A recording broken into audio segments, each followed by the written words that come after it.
The Word of God is alive and powerful, sharper than any two-edged sword, piercing even to the dividing asunder of the soul and the spirit and of the joints and the marrow, and is a critic of the thoughts and intents of the heart. Ang tibuok nga kasulatan gipaginhawa sa Dios ug may kapuslanan alang sa pagpanudlo, alang sa pagpamadlong, alang sa pagpanulid, ug alang sa pagmatuto sa pagkamatarong. Aron ang tao sa Dios mamahingpit masinangkapan alang sa tanang maayong buluhaton. Maayong adlaw sa tanan nato mga subscribers sa Balbido Evangelistic Ministry. Ano sab kita? Yung atong adlaw-adlaw nga pagtuon sa pulong sa Dios, niya pag kita magadupot sa atong tunanan nga giuluhan, the Christian way of life. Okay? So, sa wailangan, it's presume nga ikaw nga magtutuo, nakaandaw ka na. Hinganli lang tanan ni mong mga salang nabuhat ni nga dawa. Ngadto sa tubangan sa Diyos kamahan. Aron ikaw mapunan sa Espiritu Santo maandam sa pagtuon sa pulong sa Diyos.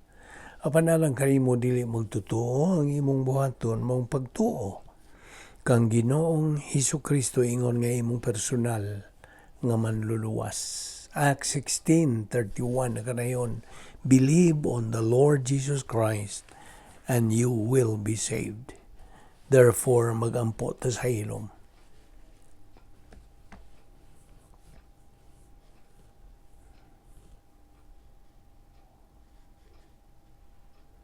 Bala na mo nga Diyos, nagpasalamat kami kanimo, nininglayan sa mga adlaw nga imong gipadangat sa among kinabuhi o sa kaygayunan nga kami makapadayon sa pagtuon sa imong pulong.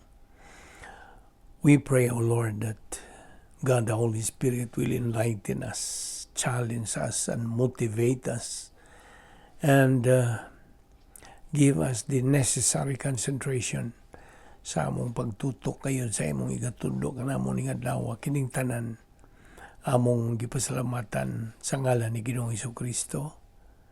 Amen. So welcome sa atong mga subscribers, followers, viewers sa Balbido Evangelistic Ministry o niya pa kita magadupot sa atong tunanan, the Christian way of life. Okay? So, kagahapon, naghiskot kita mahitungod sa kadtong gisulti ni Apostol Pablo, I have fought the good fight. Yes, 2 Timoteo 4:7. Ang prinsipyo gud niini that we hold on mao gini. Dumalagan ka. Mo ba ni Binsaya? Run the race. Okay? Sa lumbak.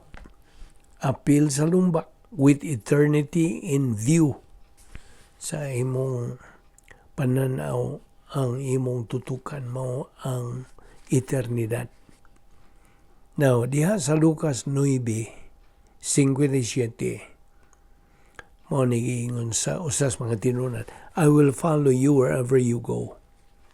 Now, si Ginoong Hesukristo, buot ni ining maong disipulo sa pagpahiluna sa iyang husto nga pasiuna to set the right priority. Unsa may iyang piliyon, legitimate human activities or siya ba si Ginoong Hesukristo? So, ang prinsipyo, it's a matter of priority. Kaya abi nimo, ang Kristohanong pagis pagkinabuhi God is a matter of right priority by setting routine. Ato naman ang gisugutan kagapon. Ang routine mo na ninaandan nga buluhaton o tulumanon. So, gikinahanglan nga mahimo ng routine kining atong pagtubo sa grasya o kahibalo sa atong Ginoo manluluwas nga si Ginoong Hesukristo. 2 Pedro 3:18. Now mo ni ang giingon nimo kagahapon nga routine is the bolts and nuts sa espirituhanong kinabuhi, even in life, in general. Now, ito sa Mateo 8:21, niya na sa ilain nga tinunan nga nagkanayon ngadto sa atong Ginoong Kristo, Lord, permit me first to go and bury my father. Verse 22, apan si Jesus mingon kaniya, sumunod ka kanako, tuguti ang mga patay sa paglubong sa ilang kaugalingong patay. Now, kini kong insidente, kini bang hitabua, nag-emphasiya sa husto nga pasiuna. Ang atong Ginoong Kristo mi hatag empasiya sa tukma husto nga pasiuna. Is it human activity o ako? Papilion kadtong maong tinunan. It's a matter of choice. Inumdumi, it's either the priority, pasiuna nimo ang mga temporal nga ang temporal bang kinabuhi o ang eternal nga kinabuhi. So, himuha nga ang Diyos ug ang iyang pulong mo ay nagaunag yung pasiuna nimo. Kaya ang tanan, everything else will take into place. Automatic ra na. So, kinigingon ng Ginoong Kristo, let the dead bury their own dead. Kini kung una nga dead, spiritually dead ni. Si katubang patay nga buot ilubong sa maong tinunan, spiritually dead. So dili magtotoo. So kinigon, this is a play on words. Ug ang ikaduha nga dead, physically dead na. Okay, nasabtan nimo? So let the dead, spiritually dead, bury their own dead, physically dead. Okay. Diyas Lucas 12:51 pod. Mingon si Ginoong Kristo, nakaingon ba mo nga mianhi ako aron sa paghatag og kalinaw dinis kalibutan? Ako mong sultihan, dili. Kung dili, pagsiak, division. Okay? Now, okay, so mo kato ang pagpatinaw nato niya itong tinunan nga mihangyo sa itong Ginoong Kristo nga tugutan siya sa paglubong sa iyang amahan nga dili magtotoo. So mo na nakita nato, it's a matter of right priority, spiritual priority. Now, dunay leksyon ni ining o pagtulunan ni ining bahin sa pasiuna. Ang nagunag yun ini si Ginoong Kristo. Ikaduha, ang pulong sa Dios. Ug ang ikatulo, mao ang misyon. Now, diya sa 1 Timothy 5:8 nang ingon pud ni, but if anyone does not provide for his own, and especially for those of his household, he has denied the faith and is worse than an unbeliever. Now, okay. Niya na sa laing tinunan. Diyan Lucas 9:61. Lain na usab ang tinunan na ingon, musunod ko kanimo Ginoo. Apan first, permit me to say goodbye to those at home. Manamilit. Tuguti lang ko sa pagpanamilit sa akong mga sakop sa panimalay. Versikulo 62. Apan si Jesus miingon kaniya, no one, after putting his hand to the plow and looking back, is fit for the kingdom of God. Na, prinsipyo. Ang atong Ginoo mihimo og impasiya nga nothing should supersede or supersede his priority. Spiritual advance and service to the Lord. Mao gina ang priority. Our first priority si Ginoong Kristo by growing in God's Word. 2 Peter 3:18. I hope din na nimo gyud makalimtan. Now, 1 Kings 19 verse 20. Susama kini nga hitabuha diya sa Lucas 9:61. Now, again, it's a matter of priority. Keep things in perspective. Sa diha nga itong Ginoong Kristo, may tubag itong mga disipulo nga nangayog permiso to be excused before following Him. Ang demand sa itong Ginoong Kristo to follow Him now illustrated His right priority. You see? Dili, angay nga atong modanta sa atong pagpananaw sa atong pasiuna nga mao ang Diyos o kang iyang pulong. We should not lose sight. Kaya binimo, kanigong pag-unda-unda ba, pagsunod sa kabubuton sa Diyos is going to surely result in failure. Mapakyas na bagyo ka. Hinoon, waman ta kay gipanawag ta nga mahimot ang mga munghi o wadto ta sa monastery. You go to monasticism and become fanatics in life, no? It is spirituality. Kita nimo? Ang spirituality mo ay tumong na kita, we are called to be spiritual. So it's spirituality that we mean, and we know how to be spiritual. Hibaw na ta. Kita nga nagapadayon sa pagtuon sa pulong sa Diyos. Now, kung wa pa ka magpadayon sa pagtuon sa pulong sa Diyos, unsaon man yung paghibaw, unsaon ni mo pagka-spiritual. Abe, kita ni mo? So, mao kini ang mga benepisyo kaayuhan alang kanimo magtotoo nga tun-an ang pulong sa Dios aron mas kadaghan ang imong kasayuran, information gikan sa pulong sa Dios. You see? Kung naibaw na ka nga sa imong pagpadayon sa pagtuon sa pulong sa Dios, magkaana mo sabog ka kanang lig-on ka ng imong pagtuo. O magkaanam na pagkaawop ka ng imong gana sa pagpagasa. Kita ni mo? Gawas pa, magkaanam ka na og kaduol kang Ginoong Kristo. Mao na ang proseso. Padayon sa imong pagtuon, pagkaton, pagtuo, paggamit sa pulong sa Diyos sa imong kinabuhi. Operation SLBA. Aron ikaw mahimog yung malanaog sa imong kinabuhi. You see? Now, so, ang pasidaan din ayaw naglingi-lingi. Do not look back those that are behind. Ayaw na. You see?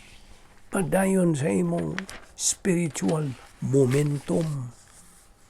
Now, si Ginoong Kristo may kanang tudlo og 70 elders. Ngano man may pili man si Ginoong Kristo og 70 elders. Now, duha ka hinungdan. Una nini, dito sa daang pigsaad, kining 70 elders, gitudlo kini sila ni Moises. Aron mo'y mutabang sa pag-administer ngadto sa Israel. Ikaduha, kining 70 men in the Sanhedrin sa panahon ni Kristo, and they exercise religious authority over Israel. Okay? So, dias Lucas 10:2. Tutukir ko ni. O si Ginoong Kristo nagkanayon ngadto kanila. The harvest is plentiful, but the laborers are few. Therefore, beseech the Lord of the harvest to send out laborers into His harvest. No, kining harvest din metaphor ni alang sa mga tao nga mo dawat sa mga balita sa kaluwasan na harvest. Okay? Unya, ang versikulo 3, Go, behold, I send you out as lambs in the midst of wolves. Lambs kini, Mao kini ang 70 elders, kining lambs.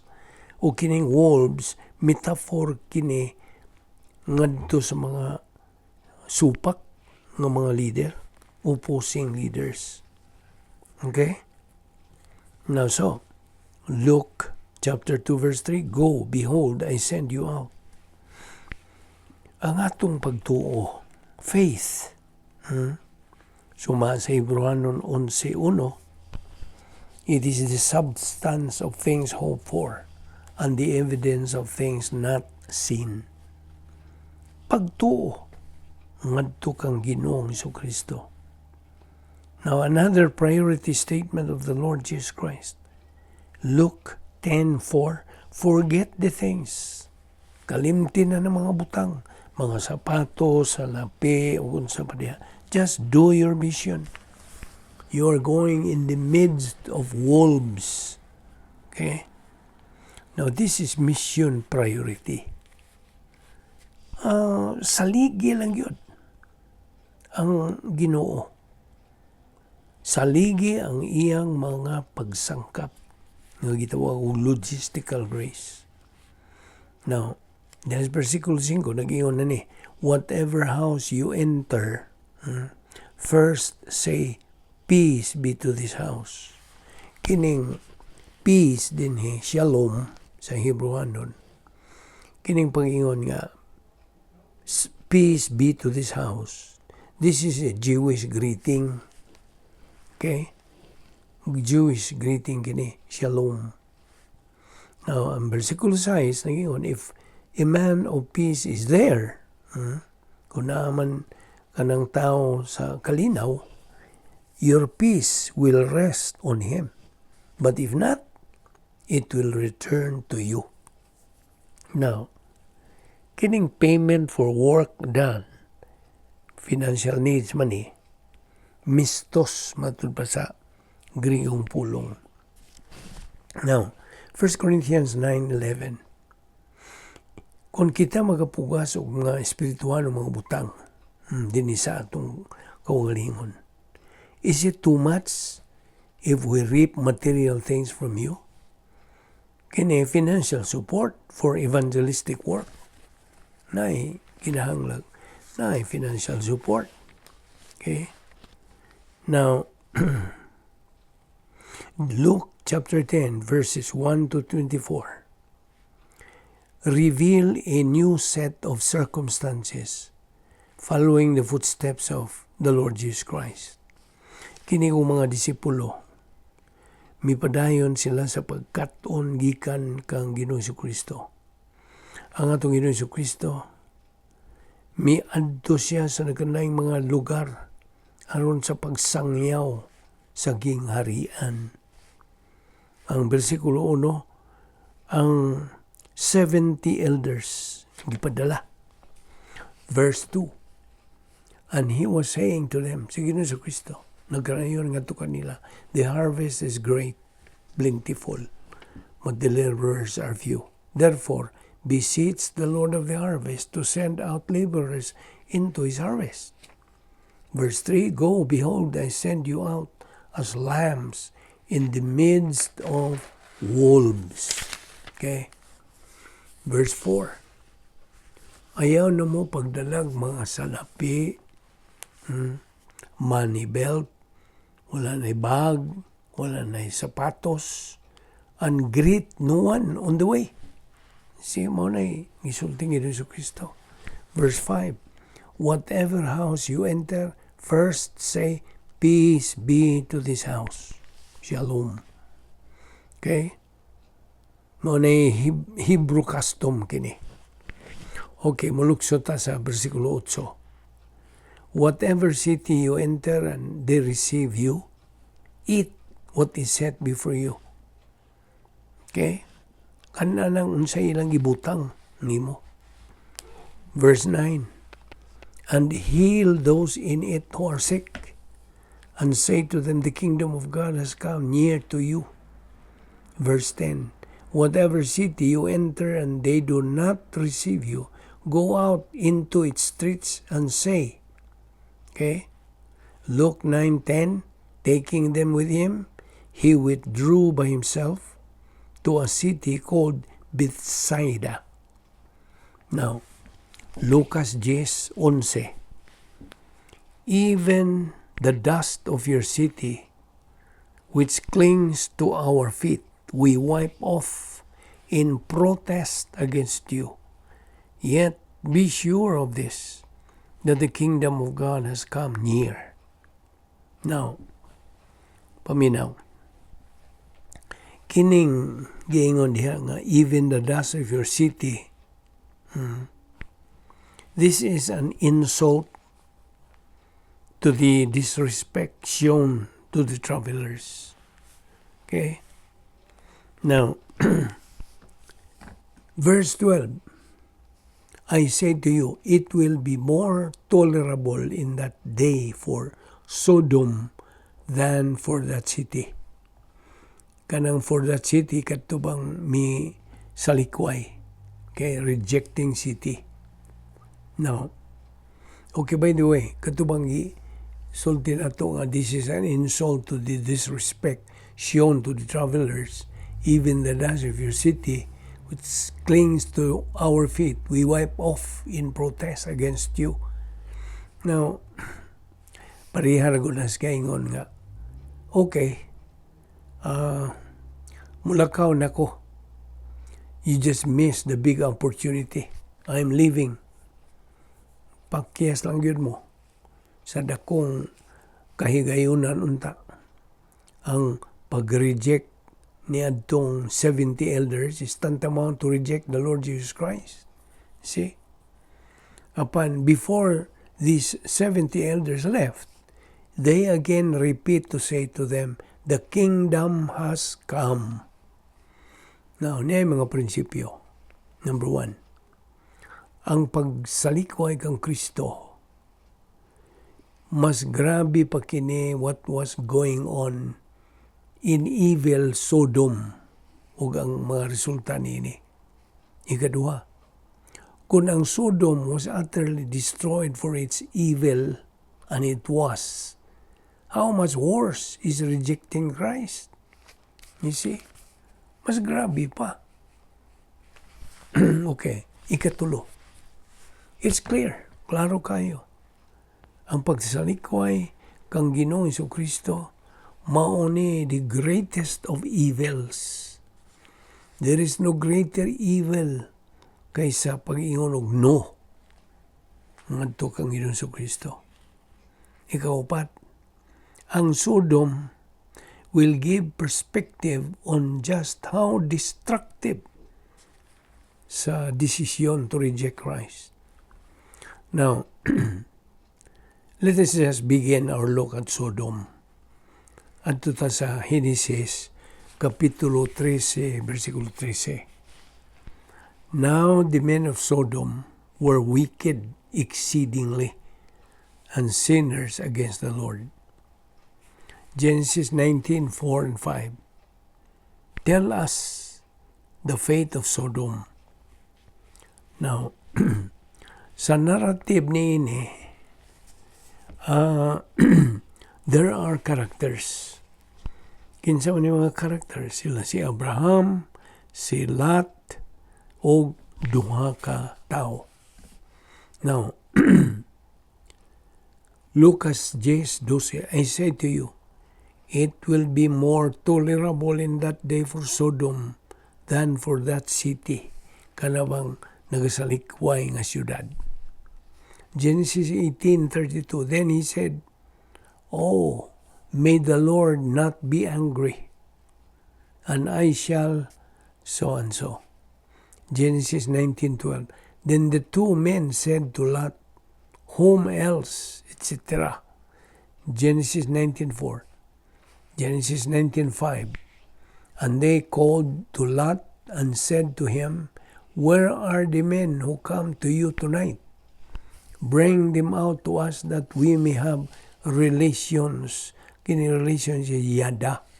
To have sex with them. Okay. Genesis 19:25. And he withdrew. Kining not withdrew, overthrew. Kining overthrow is in Greek, hapan, meaning destroy. He overthrew those cities and all the valley and all the inhabitants of the cities and what grew on the ground.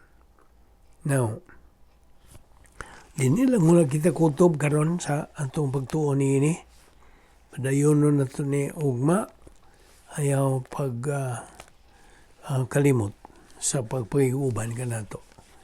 Magampot na balaan na mga Diyos salamat. Ni ining grasya, nga mong gipaimuslan, ang imong mga pulong. Maugayod kini ang among pasiula sa among kinabuhi. Ikaw o ang imong mga pulong. Salamat ni among Bible study pinagi sa YouTube, sa Balbido Evangelistic Ministry. Kining tanan among gipasalamatan sa ngalan ni Ginoong Hesukristo. Amen.